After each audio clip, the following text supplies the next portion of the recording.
while demonstrating for trans youth, is it mentally healthy for someone to say, I'm going to hunt you down and kill you?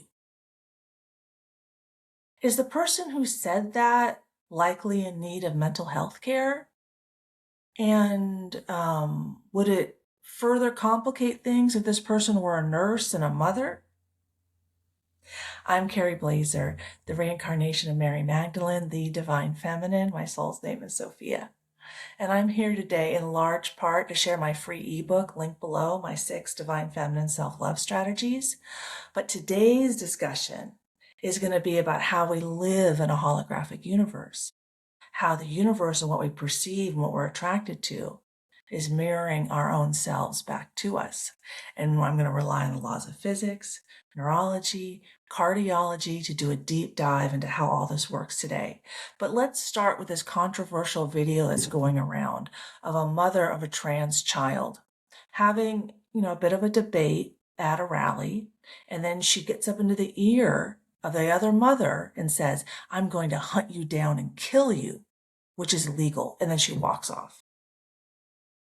You may have seen it, but let's do a deep dive into what's going on there today. And then we're also going to look into some things they've noticed about families that have kids who are trans and the challenges that a lot of those families are facing. So let's do a deep dive. Let me pull up the video so we can all see for ourselves what she did. And then we can, talk about the mental health situation that we're all looking at here. Great. What age do you think a girl's mature enough to have? I think that's a decision for herself, her providers, and parents. How did you feel about your body changing when you were going through puberty? Oh, I have lots of different feelings about it. But I'm just going to go over here and stand. I'm not going to supply to you. I'm just going to stand next to the counter or hatred. You think it's hatred to tell girls that they could be healthy and whole? So, Kaiser Permanente told my daughter that she should go on puberty blockers and hormones when she was 13. And I told my daughter that's not possible, that you'll never become a man. And she grew up to be a healthy whole woman. She's 20 years old now. Do you know any transgender children? I do. Yeah? Do you have a transgender child? I do. And how did they know they were transgender? Because that's something a person knows inside them. Yeah? At what age did you know that you were a cis woman? At what age? It's something I really thought about. Oh, and why did your child think they're transgender? Maybe I'm not going to answer. You guys are not going to believe this, okay? This is somebody who works at the University of California University, San Francisco. And her response is, I hadn't really thought about it. I mean, this is absolutely nuts. I'm sorry, I had to interject. Anymore. I'm just going to stand here silently next to you, okay? We're done. Oh, sure. Does your child go to a public school in California? Did they learn there could be 13 gender identities? I'm going to. My daughter learned. I just want to say thank you again. Can I give you a hug? Thank you for doing this. Can I have a hug? Can I have a hug? No, you can't. Why can't the gay boys grow up to be gay men? Excellent question. And we're going to hear from Dr. Huberman in a minute about cancel culture as opposed to internal regulation. Which way do we create a civilized society? Do we create a civilized society by canceling outside of ourselves? Or do we create a civilized society by teaching people how to regulate their emotions, become emotionally mature, and then act in a civil way in society? I'll let you decide.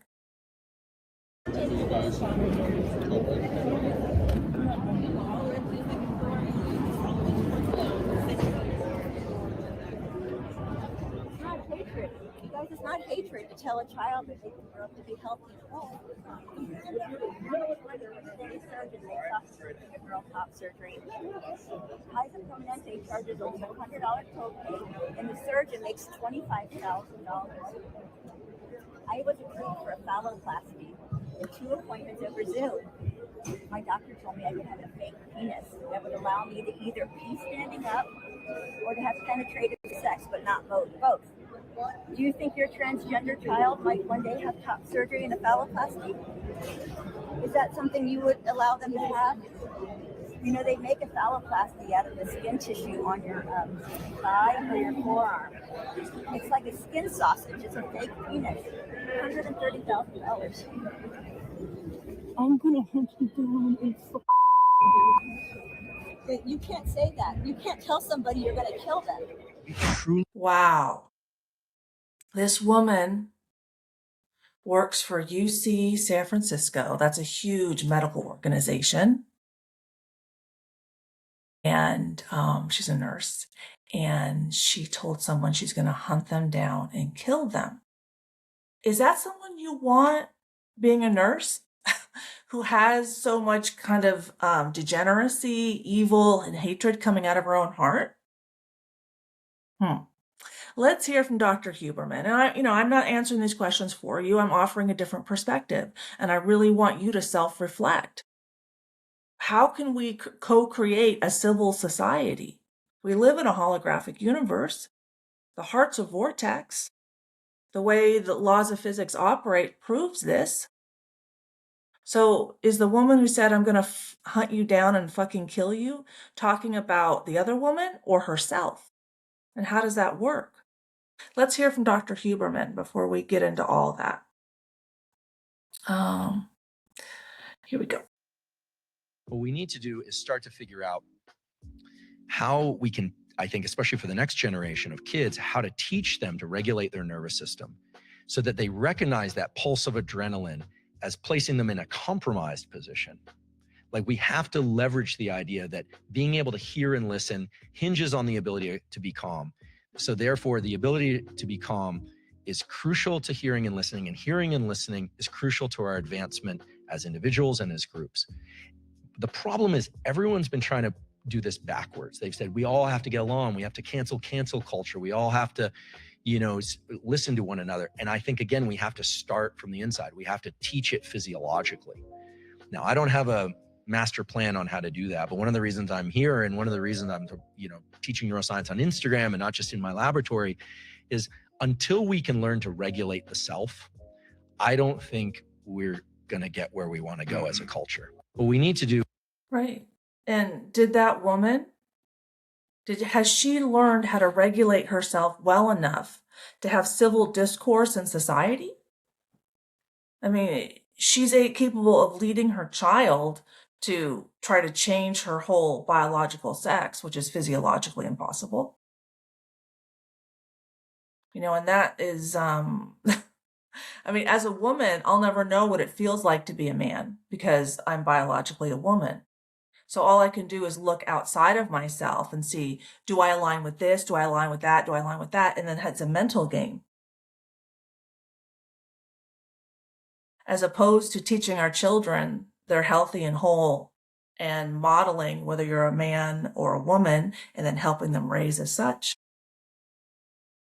Children are born here for us to teach them, to mirror them. That's why we have so many mirror neurons, especially mothers. Mothers have way more mirror neurons than children, than men. And we have that to mirror emotions back to children so they learn how to regulate themselves. Well, what did this mother mirror to her child? Did she mirror a lot of anxiety, a lot of fear, a lot of shame, a lot of guilt? She's a woman. And did her daughter pick up all that shame, fear, and guilt from a woman about being a woman and then want to change herself? Because I think it was 2015, we'll get to those studies in a second. 2015, we saw a huge surge in girls wanting to be boys, where prior to that, trans talk was mostly men wanting to be women. And about half of those men have, I forget exactly, gynophilia. It's like they are sexually attracted to themselves. The mental disorder is they're sexually attracted to themselves. So they want to become a woman because they're sexually attracted to women. So if they are attracted to themselves and be a woman, that, in their brain makes sense. But that's not a mentally healthy person. So I did a deep dive on ChatGPT. Gotta love me some ChatGPT. And let's look into that. Okay, so there are a few demographic patterns that show repeatedly in research on families of transgender youth, though it's important to note they are correlations, not causes. Researchers themselves emphasize that these patterns don't explain why someone is transgender, only that certain family characteristics appear more often in study samples. And I'm going to point out that I've talked to ChatGPT about this. They lean left. Is transgender, as if that exists. Higher rates of autism in trans youth. My son has mild autism, so I've done research on it. And there's a lot of research now showing that when a mother has increased cortisol levels, and I'll explain how that works in a second, much more likely to have an autistic kid. So, how is reality created?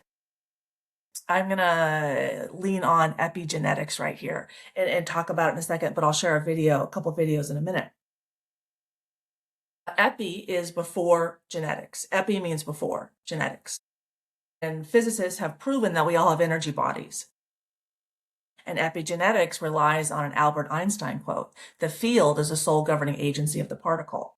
The field meaning the energy field, the soul. The particle meaning the body. So if I have an idea of, In-N-Out burger, a great hamburger, my mouth salivates. If I think of a hot guy, I get sexually turned on. Whether the hamburger or the guy are present or not, it matters what's in my energy. Because what's in my energy then comes out through my heart, heart and soul. And the neurological structure in our heart is far more complex than our brains. And the heart sends about 90% more signals to our brains than the other way around. So fear in the soul, heart, nervous system, communication to the brain, fear. What does the brain do when it hears fear? Cortisol. Cortisol spikes the sugar in the blood, ready for fight or flight. But when the soul is, repeatedly day in, day out, year after year after year, fear, those increased, elevated, unhealthy cortisol levels leads to inflammation in the body. 90% of our diseases are caused by inflammation. I'll leave it with that. So, higher rates of autism in trans youth. One of the most replicated findings is a link between gender dysphoria and autism spectrum traits. Okay, trans youth are 3 to 6 times more likely to have autism spectrum conditions than the general population. So they're autistic. And what does that mean? Okay, hypotheses include differences in social cognition, different processing of gender norms, increased introspection about identity. Why are they so insecure? If they have increased introspection about identity, then they're more likely to not be solid in themselves. Well, this is who I am. I have breasts and a vagina. I'm a woman. Right? Family structure differences. Some studies suggest trans youth are somewhat more likely to come from non-traditional family structures, divorce, separation, though findings are inconsistent. Increased cortisol levels, increased fear, guilt, and shame, increased problems, increased mental health challenges. Examples reported in some clinic samples, higher rates of parental divorce or separation, higher levels of family conflict. Now let's talk about what environment does a healthy child need? They need healthy attachment and healthy authenticity, healthy individuation. That means a secure attachment to self. How does a trans youth have a secure attachment to self when they're trying to do a 180 on their sex, on their biology, and then create a situation where they can never have children? Does that sound like a secure attachment to self? Because it sounds like an anxious attachment or an avoidant attachment. Both are mentally ill. Okay, higher socioeconomic status in clinic samples. Well, what I've noticed when people have more money, they're much more concerned about how they're perceived and how they look and how the family looks. And they're busy being right. And I've noticed that when people are busy being right, they don't take time to self-reflect in a healthy way. Many gender clinic samples show families that are more educated, higher income, more urban. Oh, more disconnected from nature. We're going to learn a little bit later, and when we learn that the heart is a vortex supporting that we live in a holographic universe. Inside projected outside so that we can see ourselves as a constant feedback loop for self-improvement. That's universe as a mirror. That's the wisdom. Knowledge says we attract what we are through energetic resonance, meaning a vibrational match. And I'm going to show you all that in a minute. Increased parental stress. Parents of trans youth often report higher stress, anxiety about their child's future, social stigma, conflict with extended family. So it doesn't sound like the situation in these families is oftentimes healthy, mature, and where people are learning to resolve their relationship conflicts. And since we live in a holographic universe, when someone has a lot of relationship conflicts, that's mirroring their own conflict with themselves. I was raised in a very traumatic childhood. Rape, forced abortions, family divorce. Dad has money, won't give it to mom. I got my own job. A lot of problems. And I've had failed relationships my whole life. And only over the past 10 years did I heal. I have a suicide attempt 7 years ago. Rapid increase in adolescent cases. One demographic change widely discussed in literature is the recent rise in adolescent female cases. Historically, most gender clinic patients were biological males presenting in early childhood. Since about 2015, a surge in teenage girls presenting with gender dysphoria. Women are more agreeable, more easily swayed, and they're teaching this in the schools like we saw, and I live in California. So, if we're asking kids, what's your pronoun? Did you know there's 13 genders? Is that helping them create a secure attachment to self? Or helping create an anxious or avoidant attachment to self? I'll let you simmer on that. Important caveat. Okay, is it okay? All right, let me stop sharing here. Let's get to the science behind the field is the sole governing agency of the particle. We're going to start with Dr. Joe Dispenza, who's a famous neuroscientist and specializes in healing trauma, and Dr. Bruce Lipton, who's like the godfather of epigenetics. I just love him. But let's start with Dr. Bruce Lipton. I believe I have him. Oh, did I not? Okay, I'm going to bring it up this way. Let me find him. Here we go. Okay, so here, make it bigger for everybody. Epi means before, signifying what happens before our genetics are triggered. It teaches us that less than 1% of our mental and physical diseases come from our genetics. The field is the sole governing agency of the particle. And let's hear what Dr. Lipton has to say.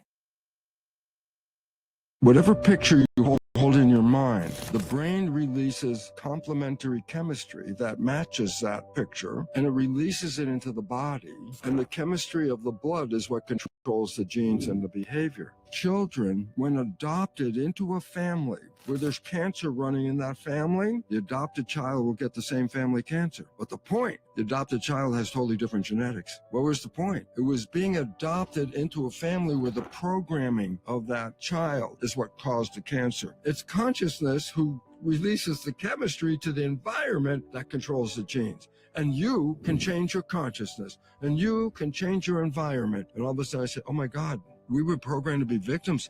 It turns out we are masters of our genetic activity. And this is the new science called epigenetics. Right. So, as we can see in that amazing example, that when two adopted kids came into a family and they internalized that family's negativity, then they got the same cancer as that family. And let's go into now why that would happen based on the laws of physics, based on how, okay. I have so many videos to share. Okay, here's the one I want to share now. But we'll get to Dr. Gabor Mate and how child development is, how a healthy child develops and how an unhealthy child develops. But let's start here with on the left, the map of consciousness, and talk about how the universe is a mirror, showing me myself in every moment as a constant feedback loop for self-improvement. And this is how I learned that we live in a holographic universe, that our souls communicate via emotions. As you can see, all these emotions on the left, heart and soul. Heart is emotion, right? Makes sense? It's logical. And that our emotions that vibrate below 100 hertz are fear, grief, apathy, guilt, and shame. Cancer, viruses, and bacteria all vibrate below 100 hertz. So I haven't been sick in 6 years because I'm constantly in my courage, my love, and enlightenment. I'm constantly vibrating above 100 hertz. So my body doesn't have to mirror back to me that I'm mentally unhealthy, that I'm an unhealthy person. So when I'm an unhealthy person, I'm more often vibrating in fear, guilt, and shame below 100 hertz. And one way my body mirrors that back to me is I get sick. And I'll give you an example. When my older daughter, I have 3 kids, when she was 5 weeks old, I'd already gone back to work when she was 3 weeks old. Oh, money, money, money, right? I had 2 kids already. I got bacterial pneumonia, became septic, and I was in ICU for 3 weeks, 2 weeks on a ventilator, 5 days on 100% oxygen. I almost died several times. Why? I didn't value my femininity. I didn't value the self-care that I needed. I put money before my self-care. Why didn't my husband and I have a plan? I was busy being a woman and being a man because I was, from my traumatic childhood, I wouldn't heal. So I'm a woman trying to be a woman and then also swim in the man's lane so I can control everything. Why? Why is control coming out of my heart? Because I'm controlling and suppressing my emotions. And when I control and suppress my emotions, then I'm easily triggered and angered like that woman was. I'll hunt you down and fucking kill you? How is that a mentally healthy person who's capable of civil discourse? But let's talk about what trans is. And that mother did. and the schools have done in teaching children that we don't know who you are. And now they have to mirror that. Then when they don't know who they are mirroring it back to us because that's what we mirrored to them as children, and they're receptive in their innocence. Oh, you don't know who I am, and I got to figure, and I don't know. And so I got to look. So I need to decide on my own if I'm a man or a woman. I got to decide that? Oh, okay. Well, how do I know if I'm not this gender? Well, men do this, this, and that. But, oh, well, does your son dress in some dresses? Does your son play with dolls sometimes? I mean, I heard that woman, she had 2 Zoom calls and she was already being offered a phalloplasty, like a penis. 2 Zoom calls. How is that healthy medical care? I'm so grateful that we're in 2026 and the trans thing is, it's winding down. People aren't having it anymore. I mean, want to talk about hitting rock bottom in the laws of physics. I had to wonder, why do we need so much pain? And then I had to accept life is like jumping on a trampoline. The deeper you go into your shame, guilt, and fear, the higher you fly into enlightenment. And we'll get into that laws of physics experiment in a second about surfing the waves of life. But I'm getting ahead of myself. Sorry. Okay, let's get back to how this works, that we live in a holographic universe. Okay, so when I feel fear in my soul, it's communicated out through my heart, up to my brain, and that creates cortisol. That's what happens inside the body. But when I communicate fear or some kind of lower vibrating emotion, let's use selfishness. Let's say part of my soul is vibrating at 40 hertz, and that's selfishness. The souls around me that are also vibrating at 40 hertz will draw my attention and my perception, because when I move, then they move. And that's how their energy gets triggered. But then that's how I find my tribe and my identity is, oh, they agree with me. So people equate agreeing with correctness. But a lot of people agreed that the earth was flat. Were they correct? I'm just saying. What happens? That's, mob rule. Think about it. So let's look at this physics experiment that shows us they have 2 tuning forks. One is calibrated for 512 hertz and one is calibrated for 440. What happens? And then when they're both 440, what happens? And then we'll talk about it.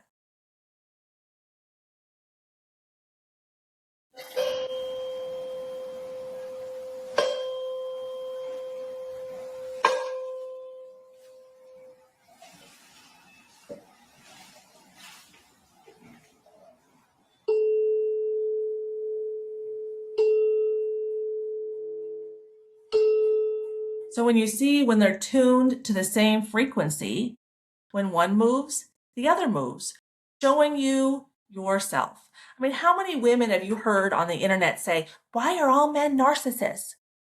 Okay, girlfriend, why are all the men you attract are narcissists.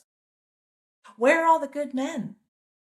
Oh, well, if good men are vibrating at 512 hertz and you're vibrating at 440 hertz, they don't even notice you. They don't even perceive you. And you don't even perceive them. That's why you don't see it, because it's not in your energy field to resonate with it, because, okay, you're not a good woman because of probably your unhealthy childhood. And so you didn't develop good relationship skills, a healthy femininity. Did that nurse yelling, I will hunt you down and fucking kill you? Is that healthy femininity? We're talking about trans youth here and her daughter. What, so if the woman is rejecting her femininity so much, and then she's, naturally mirroring that to her daughter, would it make sense that her daughter would want to be a man instead? Right? Like that woman never was taught as a child, are you cisgender or not cisgender? So she never considered it. She's a woman. But because we've, used to normalize those discussions in school, why is the school responsible for gender studies? How did all that happen? Obama was very helpful in that situation. But let's get into, my battery. Don't want to lose my computer here. Let me get into more. There's so much I want to say. Okay. So we talked about how the universe is a mirror. Now let's talk about surfing the waves of life. And all of these are in my free ebook below. Okay, in the description. So let me bring up this physics experiment that shows about surfing the waves of life. And then we'll talk about it. A few more demonstrations on it and take a closer look. Now, this is a classic physics problem where we have two tracks that start at the same position and end at the same position, but their path from one side to the other is completely different. Now, these balls are able to roll down the tracks, so the question is, if I were to release them simultaneously, which track would get the ball to the opposite side the quickest? Well, let's give it a try.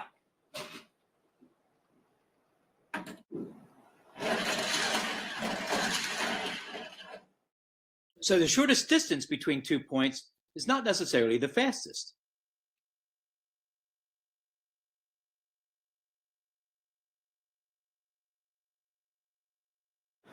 Now, what's going on here? Well, we're giving both balls potential energy by lifting them up to a certain position.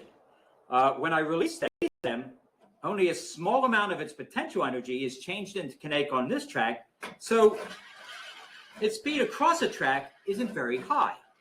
However, on the low road track, I started out at that high position. It drops down, changes that potential energy into kinetic, but then it drops an additional distance, so more potential energy is changed to kinetic, so it's going to cover this distance at a higher speed. And that is the point, that when we surrender to our fear, guilt, and shame, which takes us down into our shadow, into our subconscious, into our wounds that are lying to us. Like I had a wound, fear all men. I also had a wound that I feared, if I apologize, my loved ones will leave me. Neither are logical, right? But the natural process when you're a child is you learn to surrender to your fear, guilt, and shame. That process is mirrored by your healthy parents. And then you get the wisdom down in your shadow, or the knowledge that you've solved your challenge. And then you climb your next mountaintop and you rely on the kinetic energy built by the surrender. Like you surrender to your emotions, to your heart, and then it communicates to the brain. The brain decides what to do. The heart is the feminine, the brain is the masculine. Like women drop a handkerchief, there's a surrender, and then men decide what to do. Well, for most of my life, until the past 10 years, all I knew how to do was sit in my fear, guilt, and shame, and I didn't know how to process it through because my parents didn't know how to process it through, and so I internalized that. And then I took it out, and then my kids internalized that. I was taught to let my kids cry it out, mostly my son. And that's not healthy for babies. I mean, there's a reason indigenous cultures always kept the baby on the mother. It was just intuitive, because up to the age of especially 3 and then 7, even more, the child needs to be next to the mother to learn how to regulate its nervous system. But when we have grown adults who don't have regulated nervous systems, This is what happens. I used to be like that. I used to yell and scream and think I was right all day long, and why aren't they listening to me? I saw another video on a college campus of a college student saying, well, the louder I yell, you should listen to me more. I said, what? That's not mature, grown civil discourse. Just because you're yelling doesn't make you right. Just because you're showing more emotion, whether it's they're equating emotion with correctness. Emotion's a subjective reality. We live in a holographic universe. You know, the reality I perceive is different than the reality other people perceive. And it all starts in our childhood. So now let's get to Dr. Gabor Mate, who discusses the need for healthy attachment and then healthy individuation, healthy authenticity. And that creates a child with a secure attachment to self. Gotta love Dr. Mate. Okay, here he is. What happens to a child where the attachment need is not compatible with the need for authenticity? In other words, if I'm authentic, my parents will reject me. If I feel what I feel and express what I feel and insist on my own truth, my parents can't handle it. And parents convey those messages unconsciously all the time. Not because they mean to, not because they don't love the child, not because they're not trying to do their best, but because they themselves are suppressed or traumatized or hurt or stressed. And what does the child do with that? Well, if I give up my attachment for the sake of authenticity, I lose my relationships on which my life depends. Therefore, there's no question. What becomes suppressed is our authenticity, our emotions. And then we become 25 and 30 or 35, 40, and we don't know who we are. What happens to a child? And those challenges in childhood is what creates addiction. When we are incapable of expressing ourselves authentically and then having our parents, mostly our mother, not tell us no, hear our emotions, help us process it through, help us learn to surf the waves of life. If a child is hitting another child like a 2-year-old, that child needs help learning to process his or her emotions. Punishing the child teaches a child to suppress his or her emotions, and it will come out later as something dangerous, something reactive, something not emotionally regulated, because the child has now learned to repress their emotions. I'm going to quote Carl Jung. Loneliness, or one does not feel loneliness because one has no one about them. One feels loneliness because one is incapable of expressing their true self. So when we repress kids and we teach them to look outside of themselves, to identify themselves, an external locus of control, we're teaching them to perceive reality in a way that's not true. We're teaching them a lie. And that sets us up for codependent relationship with ourselves. We put other people before ourselves. And so let's get back to this nurse who yelled, I'm going to hunt you down and fucking kill you. That came out of her heart. That's in her heart. So imagine, which is showing her herself, how she feels about herself. The universe shows us how we feel about ourselves, how we are, not how someone else is. We live in a holographic universe. I mean, it's very convenient for tons of self-improvement. Hence, this is why we come here as souls having a human experience or a buffalo experience or a beaver experience. We come here for the experience to learn and grow and expand our emotional range. As a divine feminine, I know now why I experienced enlightenment 2 years ago and what my soul's purpose is. It's to help because I'm the heartbeat of the collective.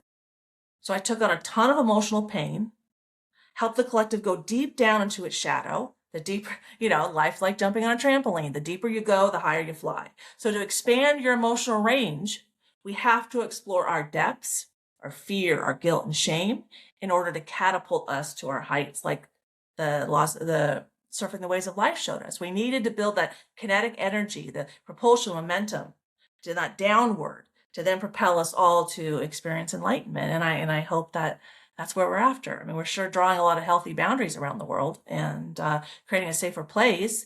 And people are becoming more clear what is a man, what is a woman. But it's still a challenge. I mean, here we are in 2026, and we ask them, what's a man, what's a woman? A lot of people don't know what to say. What does a man do? He provides and protects. What does a woman do? Oh, whatever she wants. No, There's a feminine lane and there's a masculine lane. What my book is my inner heroine exploring feminine pain. And so this is why I've explored all of this, because I had a poor relationship to myself, to my femininity. I was busy protecting myself and providing for myself my whole life, so I couldn't open my heart to myself. And I didn't understand until the past 10 years. And I'm so glad I did. But let me bring up this Cherokee proverb that really helped me understand, because a lot of indigenous cultures have a much healthier familial structure than Christian culture. So here's my dedication. A woman's highest calling is to lead a man to his soul so as to unite him with source. A man's highest calling is to protect a woman so she is free to walk the earth unharmed. Women are source energy. Women have a far more robust nervous system than men. Source energy is like soul. Our soul is our source energy.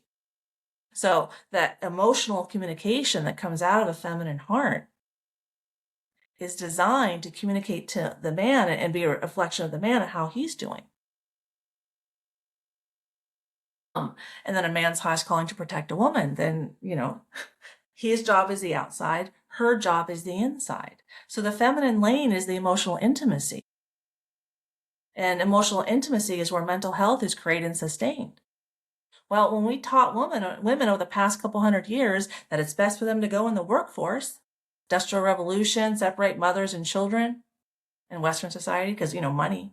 This is what happens when you put money and convenience before health and well-being. So we took the mother out of the household, really strongly after the 70s. I was born in 1970. And so, and the divorce skyrocketed. And so these, 2015 kids, trans kids, are the kids of Gen X. Well, Gen X was latchkey kids, mother not at home, and high divorce rate.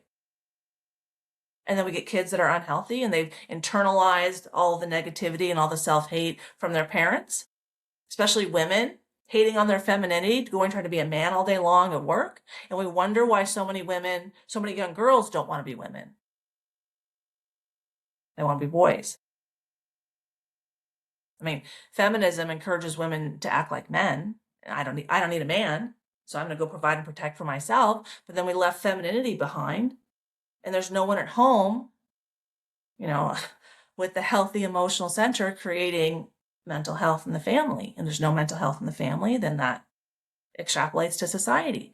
If you look at all the YouTube videos right now of kids teachers quitting because kids don't know how to behave.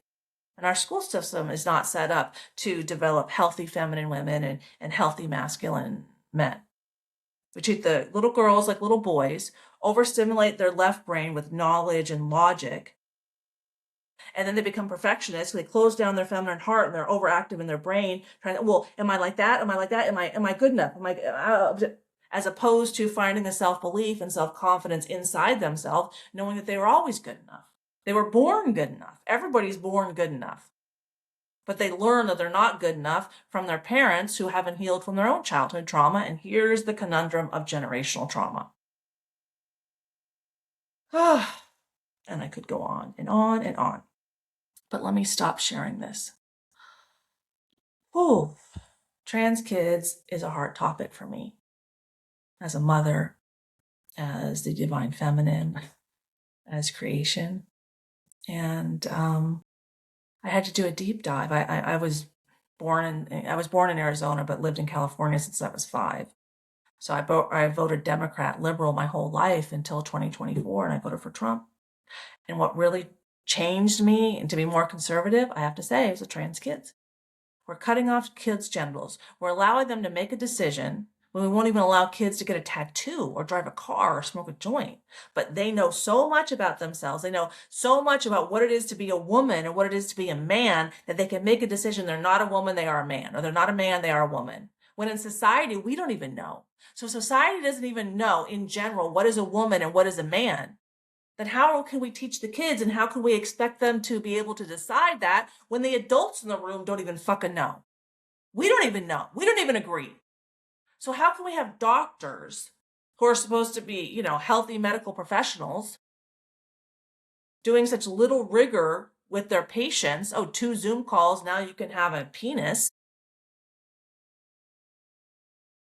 And this is what the adults are mirroring to the kids, and we wonder why the kids are having so many challenges. All right. Please check out my free ebook below, my 6 Divine Feminine Self-Love Strategies that will help you learn how to love yourself more, how to project love from your heart and not hate. We live in a holographic universe, so how do we create heaven on earth? Self-love. We all project love from our hearts, project it elsewhere, and then that's how we see ourselves for self-improvement. All right. Thanks so much. Please like and subscribe. Bye.